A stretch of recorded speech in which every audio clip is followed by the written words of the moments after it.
بسم الله الرحمن الرحيم والصلاة والسلام على أشرف المرسلين. السلام عليكم ورحمة الله. نبدأ من خلال سلسلة من الدروس المنهجية في شرح ملخص لمادة الإحصاء البيولوجي قمنا بوضعه على صفحتنا الرسمية على الفيسبوك أناليز بيوستات يوم 23 سبتمبر، وعبارة عن ملخص لمادة الإحصاء البيولوجي موجه لطلبة البيطرة والزراعة والبيولوجيا المهتمين أكيد باجتياز مسابقة الدكتوراه لهذا العام.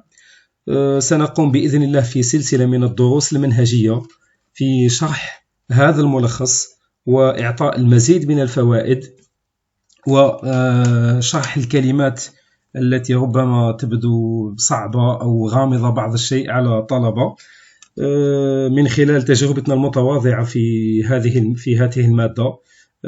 سنقوم بإذن الله بشرح وبداية من أول درس، ابتداء من مقدمة مبسطة إلى أهداف التحضير والمحتوى العلمي لهذا الملخص بإذن الله.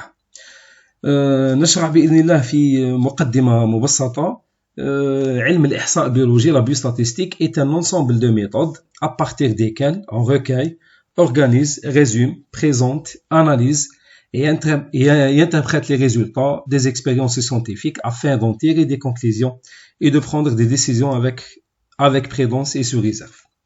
علم الإحصاء البيولوجي كما هو معلوم هو علم مهم جدا في مختلف العلوم، ليس في العلوم التجريبية فقط، بل في كل الميادين العلمية الاجتماعية، الإنسانية، الاقتصادية، الرياضية، حتى السياسية منها.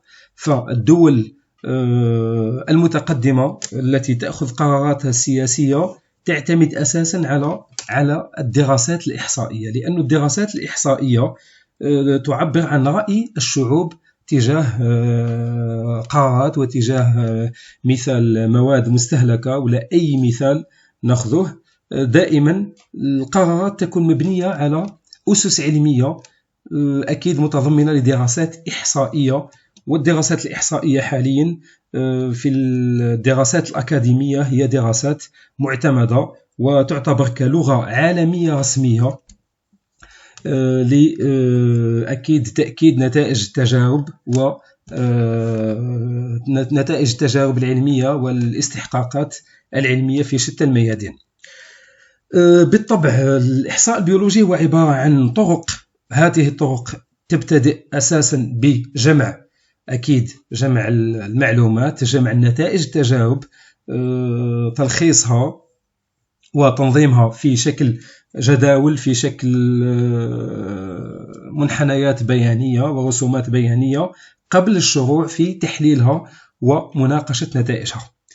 وأكيد النتائج المستخلصة من الدراسات الإحصائية هي نتائج ليست نتائج 100%، ليست نتائج، لا تعطي نتائج 100%، لأن الإحصاء البيولوجي يعتمد على دراسات تقريبية، لأنه المادة العلمية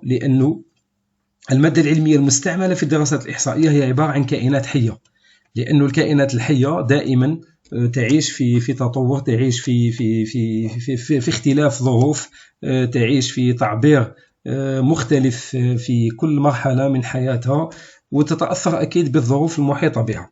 لهذا النتائج التجارب العلمية تكون مبنية وتكون تقريبية، وليست هناك نتائج 100%، دائما هناك تغير في النتائج.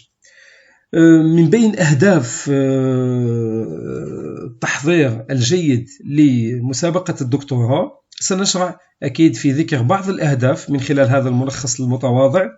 الهدف الأول: connaître le vocabulaire particulier de la biostatistique. N'importe quelle science possède toujours un vocabulaire particulier, possède un langage spécial. كل ميدان علمي عنده أكيد لغة، وهذه اللغة تعتمد أساسا على مفاهيم أساسية، les notions de base. La biostatistique, comme toutes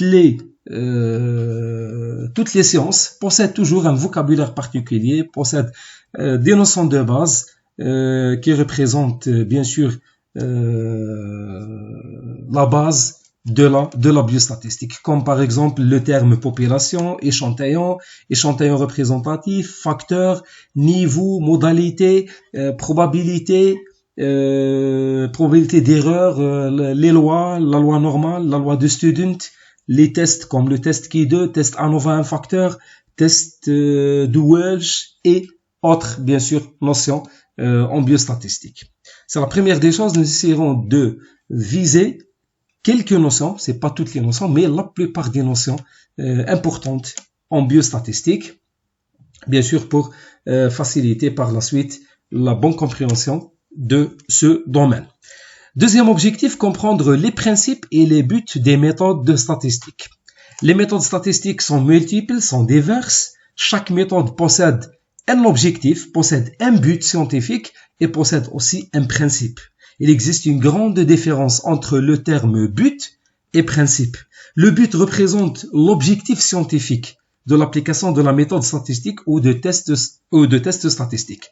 Par contre, le principe de test, c'est tout simplement c'est le mode d'emploi de test. مبدأ عمل الطريقة الإحصائية. Le but, c'est tout simplement هو هدف الطريقة الإحصائية. Je donne un exemple.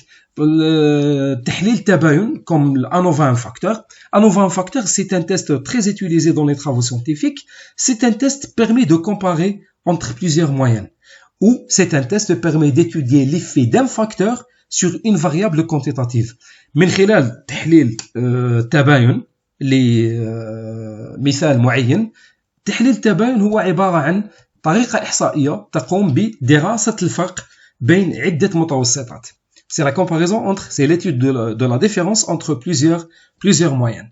Quel est le principe de base de ANOVA un facteur? Le but, c'est la comparaison entre les moyennes, et le principe, c'est tout simplement, c'est un test qui permet de comparer une valeur théorique par rapport à une autre valeur calculée ou critique. C'est tout simplement, c'est un test, comme tous les tests, possède un principe statistique très simple, qui vise de comparer une valeur théorique par rapport à une autre valeur calculée, et par la suite, c'est l'étude de la différence. Est-ce que la différence est significative ou non significative? Mais il faut toujours distinguer لازم نفرقوا بين كلمة principe et but. But, c'est objectif. Des fois, il y a par exemple les sujets de doctorat, quel est le principe de test ANOVA un facteur? Puis une autre question, vous trouverez quel est le but de ANOVA un facteur? Il existe bien sûr, des fois, en même temps, il existe une différence entre principe et but. Le principe, c'est le mode d'emploi. Le principe de ANOVA, par exemple, c'est la comparaison entre une valeur théorique par rapport à une autre valeur calculée. Le but scientifique, c'est la comparaison entre plusieurs moyennes pour étudier la différence, est-ce qu'elle est significative ou non. Et des fois, le principe possède le même sens que le but. Il est déjà bien sûr séparé. Mais il attaque les deux termes. Le principe, c'est le mode d'emploi de test. Le but, c'est l'objectif scientifique. Voilà. Chaque méthode de statistique, bien sûr, possède un but scientifique et possède un principe de base. C'est le mode d'emploi de la méthode statistique. Le troisième objectif de notre préparation, le choix de la méthode statistique ou test statistique convenable à chaque situation particulière. C'est un objectif très très intéressant. C'est la base de la biostatistique. C'est l'objectif cœur de cette préparation, de ce résumé. Comment choisir la bonne méthode statistique pour une situation particulière? J'ai par exemple un exercice, j'ai une expérience scientifique, j'ai des résultats à interpréter et la question d'une manière générale et la plupart des cas est posée d'une manière générale, par exemple étudier la différence entre par exemple les modalités ou est-ce que le résultat donne une différence significative ou non. C'est la plupart des cas, les questions sont indirectes, faire attention. الأسئلة في أغلب المواضيع مواضيع الدكتوراه يعني تأتي بطريقة غير مباشرة. يعني دي فوا يعطيك par exemple يعطيك سؤال مباشر يقول لك à l'aide de l'application de test T2 student pour deux échantillons indépendants étudier la différence. Mais dans l'autre côté la plupart des cas الأسئلة تأتي غير مباشرة. Par exemple يعطيك سؤال غير مباشر يقول لك tester l'hypothèse nulle pour votre expérience ou tester l'hypothèse alternative ou l'hypothèse significative. Bien sûr, les termes هذو كامل راح نشوفوهم إن شاء الله comme notion de base في هذا الشرح بإذن الله اللي نحاول يكون مبسط وسهل بإذن الله. واللي عنده أي استفسار ولا ما فهمش نقطة ولا يكتب لنا في التعليقات، نحاولوا إن شاء الله نجاوبوا على التعليقات تاعكم باش تعمل فائدة بإذن الله. Voilà, c'est tout simplement c'est un objectif très très intéressant, c'est l'objectif cœur de la biostatistique d'une manière générale et bien sûr cet objectif représente une partie très très importante pour comprendre bien la biostatistique et reste toujours un obstacle pour la plupart des chercheurs, quels que soient étudiants, enseignants ou chercheurs, c'est toujours comment choisir convenablement la bonne méthode statistique pour chaque situation particulière. هل استعمل par exemple الاختبار تحليل التباين الأحادي ثنائي، اختبار كاي التربيع le Ki2 le Ki carré, le test T de student, est-ce que pour deux échantillons, pour un seul échantillon, pour les deux échantillons, est-ce que les deux échantillons sont séparés ou liés? Voilà, ce sont des détails اللي راح نشوفوهم إن شاء الله à travers cette explication et dans cette série d'explications bien sûr. Mais faire attention pour maîtriser ou pour acquérir ou pour atteindre de comprendre cet objectif, il faut bien sûr enrichir les connaissances d'un nombre très important des méthodes statistiques. Il faut comprendre tout simplement, il faut comprendre les principes et les buts des méthodes statistiques les plus utilisées. C'est pas la totalité des méthodes statistiques, car les méthodes statistiques sont multiples et diverses, mais احنا حاولنا نعطيكم إن شاء الله أغلبية الطرق الإحصائية التي غالبا ما ترد في أسئلة مسابقات الدكتوراه، يحاول الطالب بإذن الله أنه يعرف كل طريقة إحصائية وش هو الهدف العلمي تاعها وش هو مبدأ عمل هذه الطريقة. الهدف العلمي يخليك تميز، أكيد تميز وش هو الهدف من اختيار الطريقة الإحصائية وش هو الهدف من التجربة في حد ذاتها.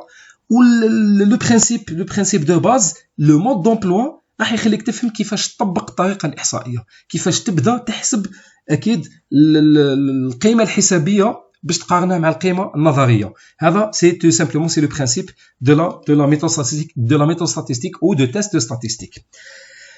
Voilà, c'est tout simplement pour comprendre cet objectif, il faut viser deux points. La première des choses, il faut connaître un nombre très intéressant de méthodes statistiques et il faut viser l'objectif scientifique, bien sûr, recherché à travers la méthode statistique ou plutôt visé par l'expérience scientifique. Quatrième objectif, bonne lecture et interprétation méthodique des résultats des tests statistiques. On a des tests statistiques, supposons qu'on a sélectionné la bonne méthode statistique ou le bon test statistique pour notre exercice. Comment lire correctement les résultats et comment interpréter tout simplement les résultats des tests statistiques. هذه راح نشوفوها إن شاء الله à travers cette série tout simplement. Comment lire correctement les résultats et comment interpréter scientifiquement et méthodiquement les résultats des tests statistiques ou des méthodes statistiques. C'est un objectif aussi très très intéressant. نقدر نعرف الطريقة الإحصائية، نقدر نعرف كيفاش نحسب القيمة الحسابية ونخرج القيمة النظرية أكيد من لو طابلو ولا يعطيوها لي كوم دوني، مي ما نقدرش نعرف نقرا بطريقه صحيحه النتيجه تاعي وكيفاش نعلق عليها وكيفاش نخرج منها اكيد الخلاصه في نهايه المطاف. راح نشوفوا à travers cette explication, cette série de cours inchallah, comment réaliser des calculs et des tests de base pour une ou deux variables. Bien sûr, les variables en biostatistique sont divisées en deux types. On a les variables quantitatives et les variables qualitatives. متغيرات كمية ومتغيرات نوعية.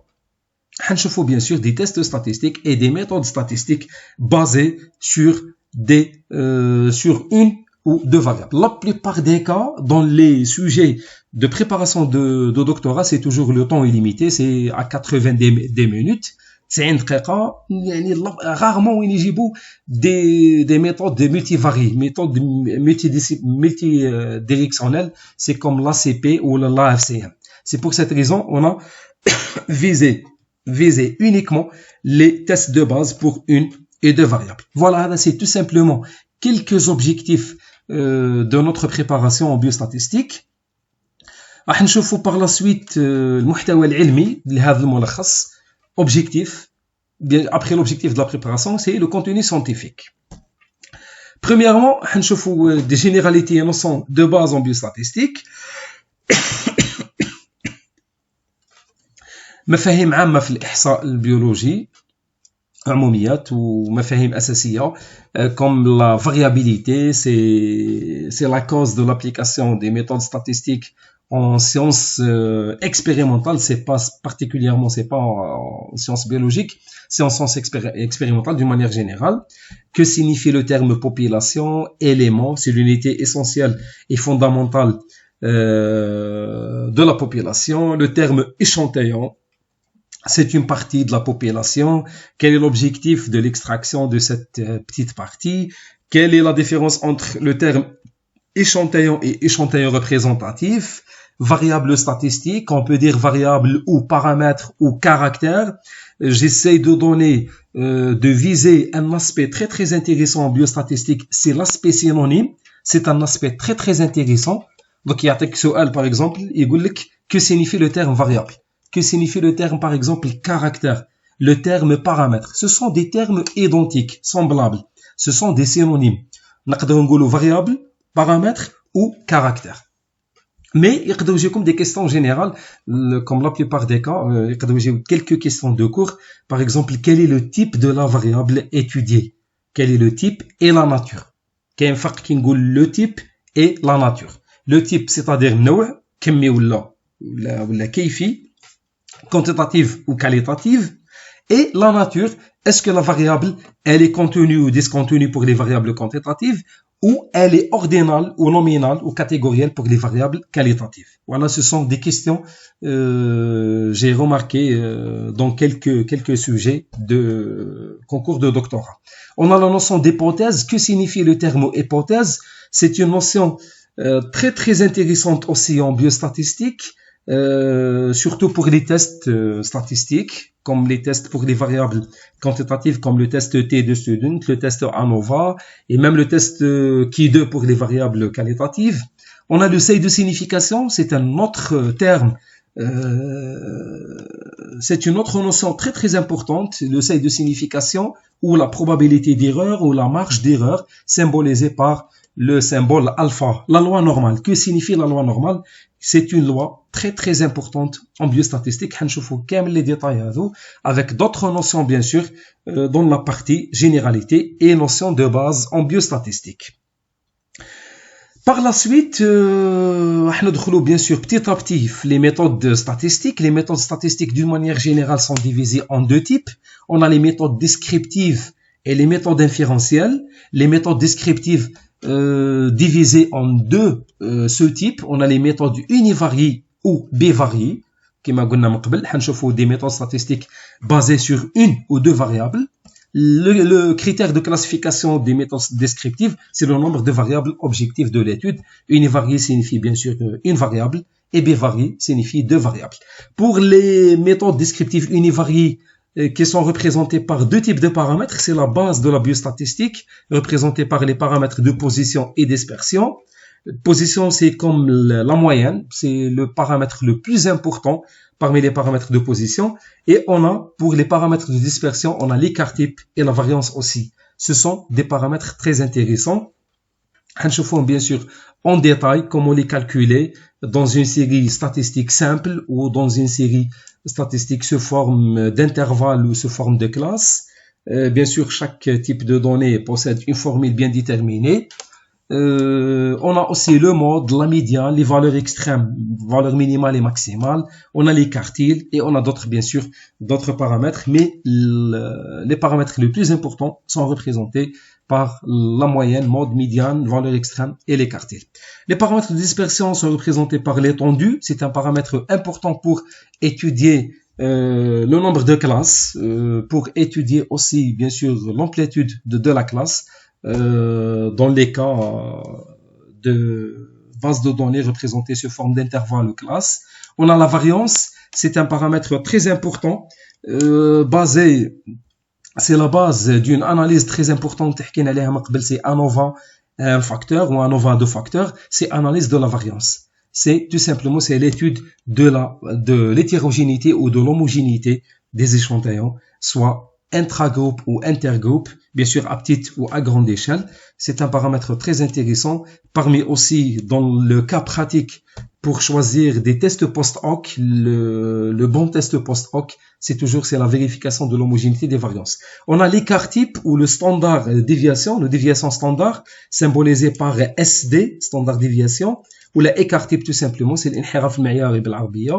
On a le coefficient de variation, c'est un petit test qui permet de vérifier le degré d'homogénéité d'une série statistique. Est-ce qu'elle est homogène ou hétérogène? Bien sûr, c'est un coefficient lié par une certaine graduation qui détermine le degré d'homogénéité approximativement. Pour les statistiques descriptives bivariées, bien sûr, la méthode la plus visée et la plupart des cas signalés dans les sujets de préparation de doctorat, c'est la corrélation linéaire. C'est l'étude de la corrélation linéaire. C'est un modèle statistique simple, permet d'étudier une relation scientifique et de transformer cette relation en relation linéaire avec une droite de régression qui possède une équation simple avec deux variables y est égal à ax plus b. C'est tout simplement la plupart des cas dans les concours de doctorat, c'est une méthode statistique très visée et très utilisée et très proposée comme exercice la plupart des cas sur 5 ou sur 4 selon bien sûr le corrigé type. 4 ou les 5 points, bien sûr. Voilà, bien sûr que c'est une méthode statistique qui permet d'étudier une relation linéaire à travers l'intensité représentée par un coefficient de corrélation, comme la petite lettre R, coefficient de Pearson, ou ρ, c'est le coefficient de Spearman, c'est tout simplement. C'est le rapport entre la covariance sur le produit des deux écarts types pour les deux variables, représenté par une droite de régression sous forme de y est égal à ax plus b, et bien sûr, on peut trouver les deux constantes A et B à travers des formules très simples, en détail, à travers d'autres cours, bien sûr, d'autres séances. Pour les méthodes inférentielles ou les tests de comparaison, on a bien sûr plusieurs tests statistiques. Les tests sont multiples, sont divers, mais on a visé quelques tests, surtout les tests les plus visés et les plus proposés dans les concours de doctorat. Je laisse l'explication de ces tests et la partie qui reste dans la prochaine vidéo, Inch'Allah. Voilà, c'est tout simplement, c'est une petite initiation دروس منهجية ودروس سنقوم بإذن الله بشرح هذا الملخص اللي وضعناه. فوالا إذا كان أكيد أسئلة ولا أمور يعني مقترحة ولا حطوها لنا في التعليقات تاعكم، ونتمنى التوفيق لكل الطلبة تاعنا وربي يوفقنا في هذا الشرح، ونسأل الله عز وجل أنه يجعل هذا الشرح وهذا العمل خالص لوجهه الكريم. السلام عليكم ورحمة الله.